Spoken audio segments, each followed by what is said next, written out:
Welcome to the legendary Cantor's Deli. It was established in 1931. We're in Los Angeles. We are with Steve Good. He's having a great time. Steve is the genius, literally the genius behind what is now called the Great American Deli Schlep. He is traveling to 42 delis across the United States of America on a motorcycle.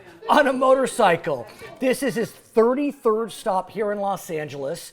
I want to ask you, you can keep talking, it's a deli, don't worry. I want to ask you, what's an alta caca like you doing traveling across the nation on a motorcycle visiting delis? Oh, this has been great. It's just been, but I have to correct you. The genius behind this is my wife, Judy. Well, of course. I mean, God, how could I think otherwise? What was I thinking? She's the one that says you got to contact Mazzone and partner with them if you're going to do this right. And so you said the word Mazzone. I know Mazzone well, a Jewish response to hunger. What a wonderful organization. Tell us about Mazzone. Mazzone, we've been donators. We've been donating to Mazzone for years. And Mazzone obviously fights hunger in America and Israel through public policy changes and supporting synagogues throughout the United States. And they work hand in hand with a lot of the local organizations in different markets. And they've been terrific to work with and wonderful partners. No doubt. It's been great. And so this has been quite a journey for you. I'm holding up the map. We'll roll it in as well. You started in Chicago, but you didn't go west, you went east. Right. And so I want to highlight some of the exciting moments on your trip. And one of your first stops was the legendary Zingerman's Deli in Ann Arbor, Michigan, the home of Go Blue, the University of Michigan. Tell us about what happened when you visited Zingerman's. Well, my Jewish motorcycle club in Detroit joined me. There's a Jewish motorcycle club. Isn't that an oxymoron? Absolutely. Jews and motorcycles? We just don't tell our mothers. We don't tell our mothers. And your club is called the Highway Riders? Highway Riders. I like it. And they're laughing. I made someone laugh. I'm such a good boy.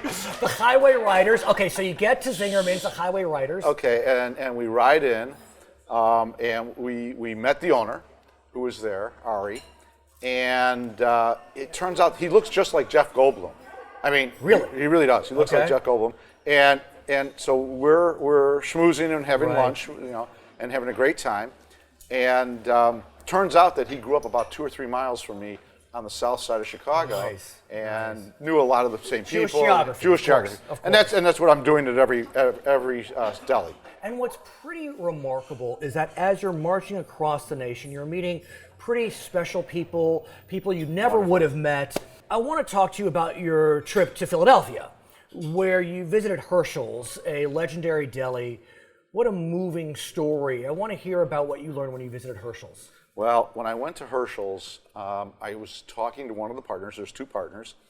And he told me that his partner,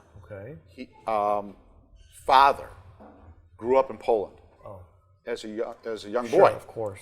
During World War II. Herschel was the older brother. So what happened was, when the Nazis rolled into the town, the older brother, Herschel, realized what that meant, ran home, grabbed his father as a young boy, and shepherded him out into the forest and hid in the forest, ultimately finding the Russian front, or the Russians, who then captured him, put him in a DP camp for 6 years, and then saved his life, and then ultimately came to New York. And because the family in Poland was in the restaurant business or the deli business or whatever, they immediately went into that business because that's what they knew. Sure. And so the rest of Herschel's life and his father's life was in the deli business. So when Herschel died, this young man, the nephew, wanted to open up a deli in his honor, in Herschel's honor. And when I say young man, he's my age. He's 66 years old. Just got chills. Yeah. So he opened up Herschel's, and it was a wonderful story. Just a great story. From there, you travel north. You wind up in Vermont. And I didn't know there were Jews in Vermont, but there are Jews everywhere, of course. And you wound up at a gas station in Battleboro, Vermont. What happened at the gas station? So, I'm at the gas station in Battleboro, Vermont. I'm trying to figure out where I'm staying that night. So I've got my phone out. I parked the bike next to the Shell station, and between the pumps and the Shell station. And I'm sitting there, and a guy pulls in with a 30-foot RV and a big trailer. Well, that week was motorcycle races. So there's motorcycles everywhere. He said, "Are you up here for the races?" And I said, "No, I'm here because I'm doing this national trip, promoting this Jewish organization, non-for-profit, Mazon." He looks at me and he breaks out chanting his Haftorah. Now, the guy has got tattoos up and down both arms and on his neck. Oh wow! And I looked at him and I'm going, not the typical NJB. No, I looked at him and I'm going, "Are you Jewish?" And he goes, "How in the heck would I know my Haftorah if I wasn't?" And I'm like going, "Good point." I love that. I love that. So I mean, the diaspora is in full We're everywhere. bloom. Everywhere. We're everywhere. It's in full bloom. You head south. I head south. You go to Atlanta, which actually now is a pretty big Jewish community. Correct. Including my daughter, who goes to Emory University in Atlanta. Yeah. So there you have it. But a legendary deli, General Muir's. Right. Now, it doesn't sound too Jewish to me. General Muir's. No. Yeah. So what's the history behind General Muir's you visited? Which is great because I'm learning the history of each deli as I go in, because that's the first question I ask. And so General Muir was a general, obviously, in the I think late 1800s. But there was a ship commissioned with his name on it. Okay. So it was the General Muir ship, and in the late 40s and early 50s. That ship was used to transport the Jews from Europe to America. Wow. And the grandmother of the owner of General Muir's was on that ship. So they wanted to honor that ship and those people who transported them to the United States. We'll be right back. We are speaking with Steve Good. He is traveling around the nation on the Great American Deli Schlep. We'll be right back.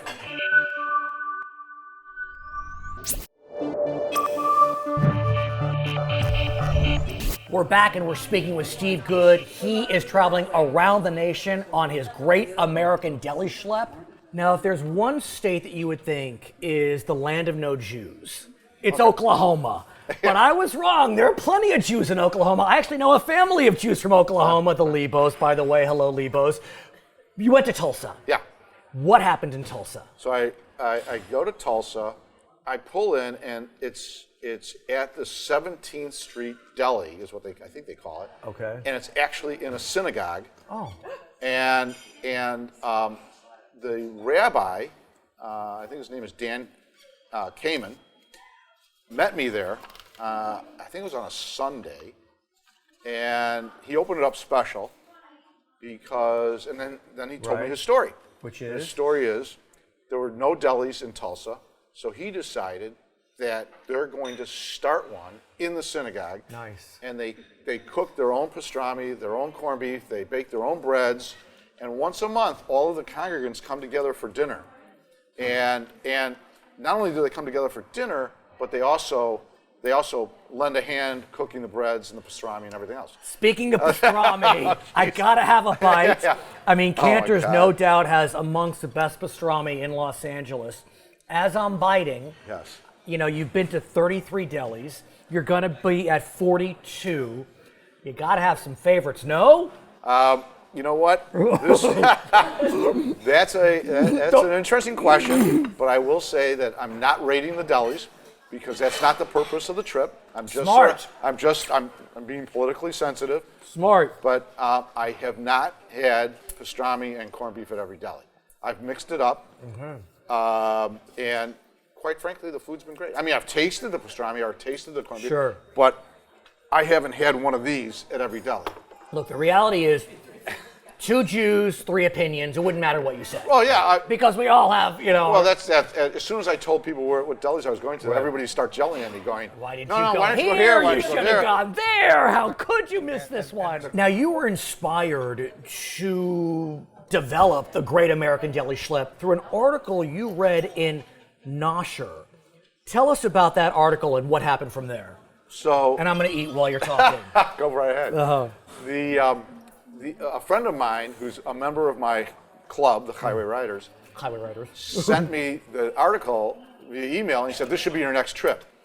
Because I've been known in my club to do a lot of long distance trips. And so I looked at the article, and I said, this would be great. And my wife said at that point, why don't you call it Mazzone, partner with Mazzone to get to do a fundraiser, awareness project, etc. Right. I said, okay, great. So I contacted Mazzone. I spoke to the first call. I don't even remember who was on the phone. There was like 3 or 4 of them, and I'm giving them the pitch. Right. And I said, well, I'm a member of the Jewish Motorcycle Alliance. Did they know that existed? No. I mean, they were hysterical. Right. While I'm on the phone with them, obviously they had their computers in front of them. They Googled it. They got it up on their screens, and they were hysterical because of all the names. Of course. The Highway Riders. What else? The Highway Riders, the Lost Tribe, Hillel's Angels. Hillel's Angels. I like it. There's Shalom and Chrome. Nice. I love all these. Yeah, they're all play on words. So how long will the entire trip take, all 42 stops? 75 days. And you're about 2/3 of the way through it. Yeah, I've done about 9,700 miles, and I've got probably another 4,500, 5,000 to go. How's it been? I mean, what do you take away from this? You're seeing America. You're seeing a slice of Jewish America. What do you take away from this? It's just a wonderful way to meet people, because the entrees into all of these delis in this world would never have happened if it was just me rolling into a deli. And with the partnership with Mazzone, when I first met with Mazzone on the phone, I said, look, guys, I'm 66 years old. I can ride a motorcycle, I can write a blog, and I can take pictures. Right. What I don't do is I don't do Twitter, I don't do Instagram, Right. I barely do Facebook. Right. But you guys cover all the social media components. I'll cover the Jewish Motorcycle Alliance, the routing, and the motorcycling, because there's a lot to be done while you're riding. I mean, I'm up at like 6:15, and I'm usually in bed by 9:30. Is the wife with you? No. She doesn't travel on these trips. Oh yeah, she has. We've been to Europe. But this motorcycle chazarai, she doesn't do. No, she said, you know what, you're on, you're on your own for that stuff. So I want to say I'm incredibly inspired by what you've done, Steve. And the fact that you partnered with Mazzone really makes this trip even more special. And part of this is to call attention to Mazzone and to raise money for Mazzone. So if you want to donate in Steve's honor, you can sign on to the Mazzone website, mazzone.org/Deli Schlep, spelled DELISCHLEP. You never know how to spell Schlep. Schlep, yeah. And I just have to ask you, do I got a little schmutz on my face? Am I okay? I got a little schmutz? You're doing just fine. I think I'm just fine. Congratulations. You're a good man. Thank you very much. Thank you. Appreciate it.